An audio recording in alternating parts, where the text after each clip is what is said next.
Well, for just the second time in the 11 years that Andy Reid's been head coach of the Chiefs lose on the opening weekend. They lose 21-20 to the Detroit Lions. Let's go right to the podium and hear from Coach. All right, there are no injuries to mention. Listen, the Lions did a heck of a job, capitalized on a couple things, and we've got to fix those. So I like some of the efforts, though. I liked what I saw on the defensive side for the most part, and there were some good things on offense. We just got to be more consistent. I'll take that. I'll take this the offensive part of that. But we did have some good plays in there, but disappointing loss. Good football team that we lost to, but we've got to play better and we've got to coach better, and so that's what we'll do. Time's yours. How do you explain all the drop passes tonight? Yeah, it's unusual for us to drop that many passes anywhere, anytime. So we'll go back and work on that. But you got to take care of business, and these guys know that, and so we've got to fix that. Andy, that sequence before the 2-minute warning, you go for it on 4th and 20, and then you go for it again after the penalty. Can you explain that with 3 timeouts? Yeah, I thought that we needed to do that. So at that particular time, they'd driven the ball on us, and so I thought it was important that we gave that a shot. So we still had some time on the clock. Yeah, there were a couple other 4th down decisions there. We kicked the field goal early in the 4th quarter, and then obviously after the end around doesn't work. Yeah, we lost ground on both of those, and so we got to do a better job there. So I've got to take care of that. I mean, we worked like crazy on our short yardage, and for it to happen like that is not good. Coach, how do you think the offensive line did on either of those 4th downs? No, because we went backwards there, so I thought we were okay. Coach, how would you evaluate your offensive line based on what you saw from the sideline? Yeah, listen, there were some good things. I thought we did some. We protected pretty well throughout the day. Coach, but we can always do better there, though. Sorry, Coach. How close did it come for Travis to play, and how did that decision kind of play out for you?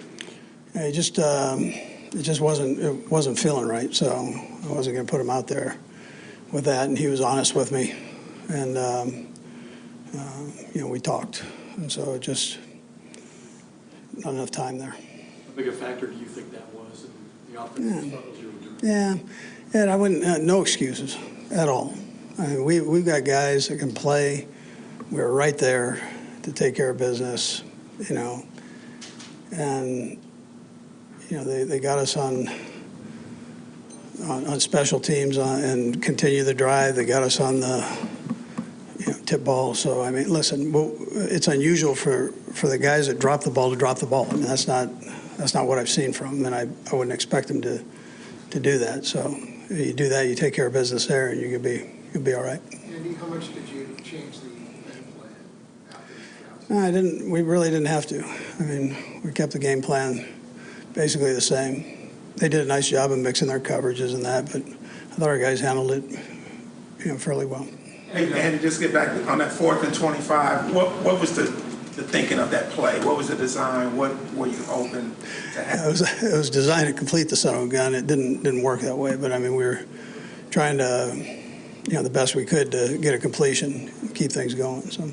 And it seems as though the offense is always so good, historically speaking, on 3rd and long. 3rd and shorts have been an issue. Obviously, you're not a fan of sneaking the ball after Holthus 3 years ago. Why do you consider ever sneaking the ball and going back? And then secondly, why do you think it's been such a struggle at times in these areas?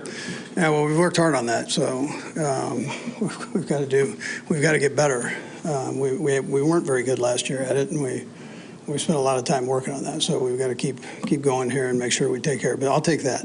That's my responsibility to get that taken care of. Andy, on those, you haven't gone back and looked at everything yet, but is that a lot of credit to them for being ready for some of the things that you were throwing at them on those short yardage plays, or did you maybe not execute the way you wanted to? Yeah, listen, I don't want to take anything away from them. We didn't handle it the right way, and I've got to make sure that I give them the right calls to handle it, and then we've got to make sure we do it. So. Couple more guys. You were aware, obviously, of Dan Campbell's tendency to take gambles, take punts, and led the league by a long measure, but he'd never done it inside his own 20. Did that decision catch you by surprise? No, we mentioned it to the guys. You know, we were ready for everything, special teams. I mean, I mentioned it to the guys. They were double the amount of fakes than anybody else in the league last year. So, they got us on it. Hey, Andy, Chris Jones with the holdout situation, are you any more optimistic? I know this is right after a game, but not having him tonight, the impact on the game. Yeah, listen, no excuse. I thought the defense did some good things. That's a whole separate deal, and then I'll work itself out whatever direction it goes. But I thought our guys, I don't want to take anything away from the guys up front there. They busted their tail tonight. Didn't come up the way we wanted it, but I thought they did some good things there. All right, thank you. The Chiefs Kingdom's excited about this young man and his future, Rashee Rice, rookie out of SMU. Let's just talk, though, first about the opportunities that were there in this game and a chance to seize this game that slipped away. We had a lot of opportunities just to be able to dominate this game. A lot of, disciplinary issues got in the way of us, being able to execute on the offensive side. And we just, we're already looking ready to get back at it already. We were ready. And Coach is, he's good about fixing it, and so is Patrick. But let's talk about where you start about fixing this going into the Jacksonville game. It all starts in practice. I know they're going to be a lot tighter on us in practice, but as a receiver group, running back group, whatever we do, we just have to make sure we're efficient at it, make sure we're watching the ball in, and just make sure that practice translates to the game for next Sunday. Maybe it's underrated, but people, just the communication that you have, whether it's verbal or nonverbal, amongst yourselves, right, with the rest of the guys, and then with Patrick. What about that, and maybe where it was slipping tonight and where you move forward to improve it? Again, that comes with practice. It's my first time being at Arrowhead. It's really, really, really, really loud. I love it, though, but that plays just a tiny part in it. And, when it gets down to clutch moments, people start, panicking a little bit. And we just got to find a way to get through that. Did Detroit do anything differently? Did they show you any different looks than you expected, or was it pretty much what you thought they would do? Honestly, they did a lot of what we thought they would do. But we kind of expected a lot more man. But after, kind of doing what we do best against the man coverage, they just kind of went to their, cover 4 and cover 2 defense as much as they could, and it helped them. And as a team, I know trying to stay unified here and try to attack that second week, how big is that for everybody to stay on task? It's huge, just because we all know that this is a marathon and it's not a sprint. It's going to be a very, very long season, and I think we're all looking forward to, this game is already past us. We're already looking forward to the next game, and we're looking forward to dominating right now.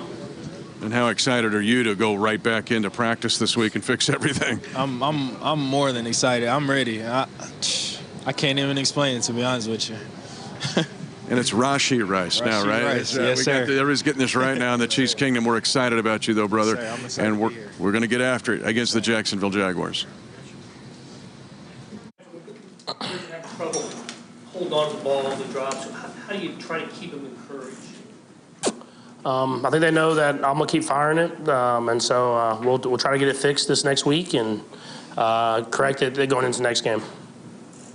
Patrick, a couple fourth downs there, 4th and shorts in the 4th quarter. Looked like on one of them, kind of waiting on the play call. Were you hoping to go for those 4th downs? Yeah. I'm always hoping to go for it, but the defense was playing good, and we kicked the field goals, and it set us up to have a situation where we just needed a field goal at the end of the game. We just didn't convert on it.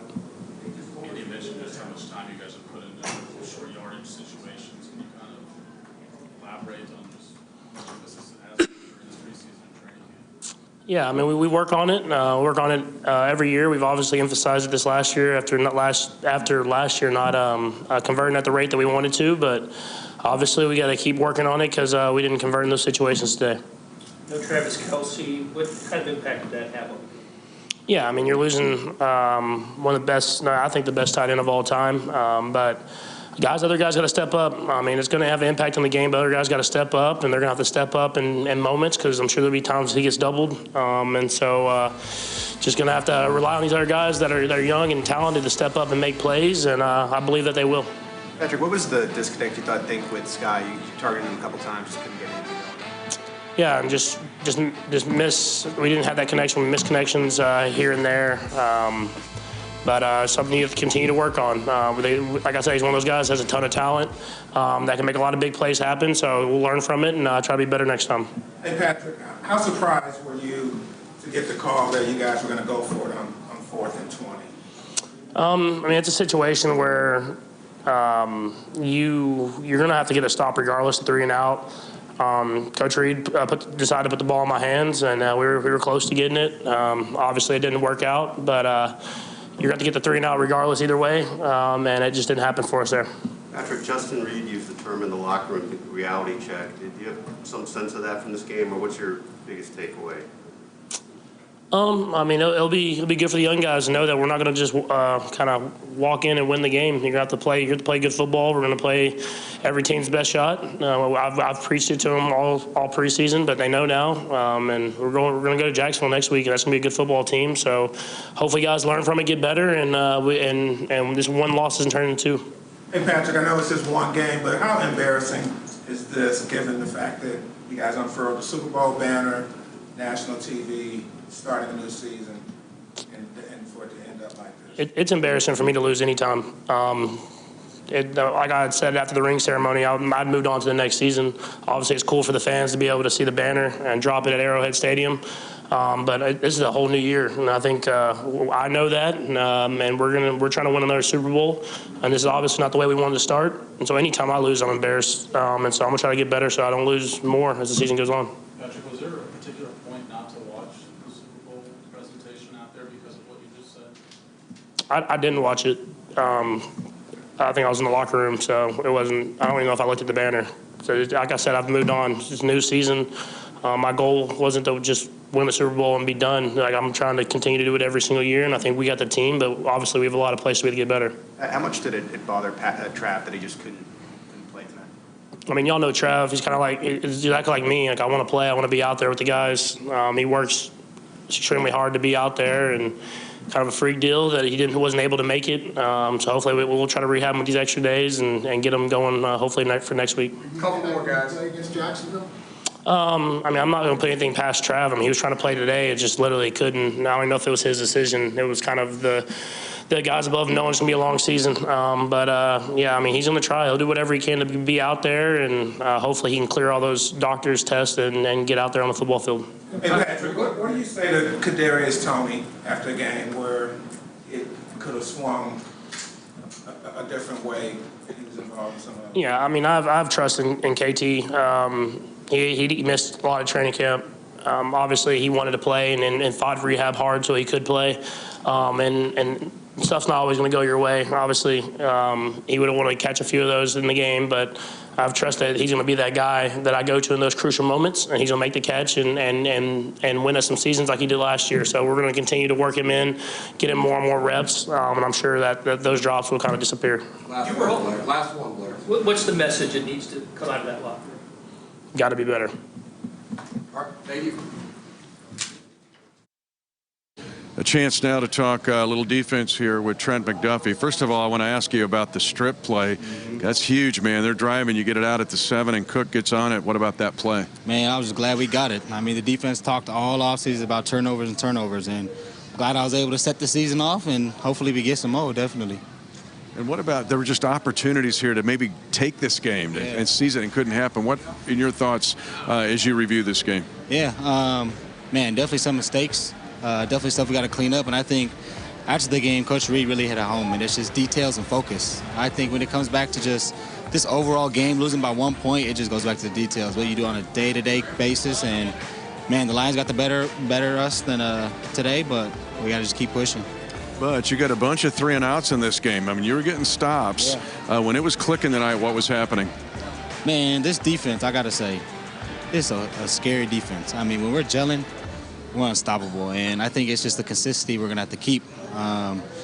I think big plays when it happens on the other side of the ball, and we have to go quick transition and get back on the field. I think we got to take those moments to really step up as a defense. We had a pick or some type of turnover, and they went down and drove on us. And as a defense, you look back and go, whoa, that's our time to dominate. That's our time to go back and be like, yo, offense, we got you. We got your back. Let us put you back on the field. So definitely things we got to clean up, but I'm excited for this defense. And what about communication? There was a 3rd and 12 after a false start that the crowd got. They were able to get 18 yards on that play on their go-ahead touchdown drive. What about communication on the back end and how you have to grow there? Yeah, I mean, like I said, it all goes back to details. Communication was good all game, and then one time it's not, bang, something happens. That's the nature of the NFL, and that's something that we got to work on as players and go back this weekend and kind of look at the film and say, okay, where can we improve and where can we get better? Again, Trent McDuffie here. One last question. You got the stop. 4th and 2 at the 45. You got the stop, and a field goal wins the game. How big was that, and can you guys build off that? Yeah, man. I mean, like I said, this whole game, you saw the defense make stop after stop, big play after big play, and once everything's gelling and once we're rolling as a team, I think we're going to be pretty dominant. Get ready for a big year from this guy. Had a forced fumble tonight that was huge. Trent McDuffie, number 22.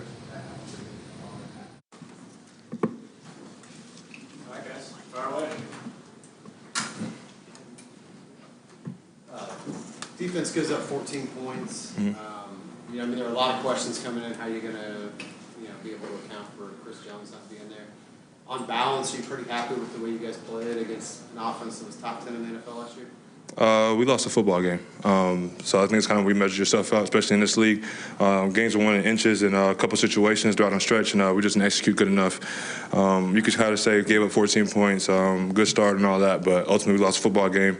Our goals come out here 1-0 this week, and that didn't happen. So back to the drawing board. The guys be better. Be ready to go for Jacksonville. What was Andy's message in the locker room after the game? Yeah, man, we kind of hopped on discipline throughout. We kind of pride ourselves on situational football, things we do throughout the week, and kind of get us ready. And for some point throughout the game, both sides of the ball, special teams just didn't execute. So it just comes down to guys being locked in those situations and just finding a way to get out the field on defense for sure. Nick, you got that stop on 4th and 2. Did you sort of picture this is familiar territory and that you guys would convert it into a victory? Did it have that feel to it? Yeah, man. Again, our offense, man, has given us reason to believe, man, they're the best in the league in what they do. So regardless of how the game goes, they didn't get any chance with the football, but they got a chance to score. So we had 100% faith that we can get a stop, find a way to get our offense back the ball. Even in the last 2 minutes, we had an opportunity to get the offense back the ball. We just couldn't do it. So they're going to score the football. We have a lot of faith that those guys are going to come back next week hungry, going to figure out what they have to do on that side of the ball, and it was up to us on our side of the ball to kind of maintain what we did this week and also just find ways to get better. Tackling is going to be at the top of the board. Justin in the locker room made a point of saying that this game is sort of a reality check. Yeah. Does that have that feel to it for you too? Yeah. Again, all the pregame festivities and guys coming in here, Super Bowl, won Super Bowl, all that type of stuff. Reality check is that's last year. This is this year. We got 17 opportunities to put our best foot forward. We lost one of those today. We got 16 more. Nick, the line in front of you looked pretty disruptive, particularly with Dana and Felix. Yeah. What did you see in front of you when it came to just the pressure you guys were able to maintain? Yeah, I saw what I saw from those guys all training camp, all into these last couple of weeks. Those guys work hard every single day to put themselves in the best position possible to make plays. I think today's just a product of those guys doing what they're asked to do in the scheme and just finding ways to be effective. I don't expect that to stop, especially when we get Chris back. Man, it's going to be a great addition to add to the tight D line. And those guys are hungry, man. They're going to keep working. When you're out there playing tonight, did you feel like you were missing Chris doing some of the things he did? That guys fought really hard, but he's tough to replace, right? Yeah, ultimately, a guy of Chris Cobb is always going to be hard to replace. But I feel like those guys, man, who come in the locker room every single day and give their hardest, man, they deserve to be respected. They come in every single day and put their best foot forward. They heard all talk about Chris not being here and all that type of stuff, and those guys went out there and put their heart out. And so that's all you can ask for. And then, again, those guys are just as talented, man. They come in every single day, try to be better, dominate the scheme, dominate the one-on-ones, and find a way to get pressure. And that's all you can ask for. What was the biggest challenge that they had with the run game? I mean, Gibbs was out there a little bit, change of pace. What were the biggest problems or hurdles for you guys against? Yeah, I think our biggest problem was tackling, leaky yards, yards with the contact. kind of fine about it. I don't see them on here, but I understand that they have a couple gains that kind of 2-yard gains, stalemated, kind of got to 4 or 5 yards after contact and gave them favorable second downs. And we knew going into the week that we got them in 3rd and shorts, man. That's like 2nd and short for those guys, and they're going to go for it, aggressive mindset. So we just got to find a way to get in 2nd and longs, 3rd and longs, give our D-line a chance to go rush the passer and let our secondary cover. Chris, thanks, man. Yep, thank you. So the Chiefs lose it 21-20 to the Detroit Lions. Give them credit now. They've won 9 of the last 11 games. And they're excited in Detroit. They can seize the NFC North this year. For the Chiefs now, I've seen Andy Reid in this situation so many times. Everybody thinks these 10 years have been just pristine and perfect. I've seen him, and I know he'll say, hey, we're going to fix it. And I've seen him fix it time and time again, including 2014 when the Chiefs lost the opening week. So I'm curious and anxious to see what the Chiefs will do to get things right as they go to Jacksonville a week from Sunday. Yeah, and these moments aren't fun. It's a lot more fun talking to you after games after we win, right? But the reason the Chiefs have been so good, it's not just the winning, it's how they respond after tough losses. And there's been tough losses mixed in during this run of success the Chiefs have had over the last 5 seasons, and they consistently find ways to be better because of it. So that's really the prerogative for the Chiefs here in this one. Be better because of this game, and hopefully several weeks from now, we're looking back on this and saying, I can't believe that was the same team because they're so much better now than they were in week 1. And hopefully Travis Kelce will be back for Jackson. But even if not, you know, Noah Gray made a big play late in this game of 25 yards on a great catch and run. And then Blake Bell had only his 2nd career touchdown. For those guys to step up when Kelce does come back, it'll just make this team better. Absolutely. I mean, it's a great opportunity for those guys to show what they can do when they are the guy. And they came through a couple times tonight. Also looking at pass catchers overall, how about Marquez Valdez-Scantling with that incredible catch at the end of the first half? One of the best catches I've seen in a long time. Guys stepped up tonight. Unfortunately, in the end, just wasn't enough. So the Chiefs lose it 21-20, and now they get ready to go to Jacksonville again a week from Sunday to take on another upstart team, a team that could be a big factor in the AFC. He's Matt McMullen. I'm Mitch Holthus. We'll get ready for the Chiefs to fight back and try to even things up against the Jags.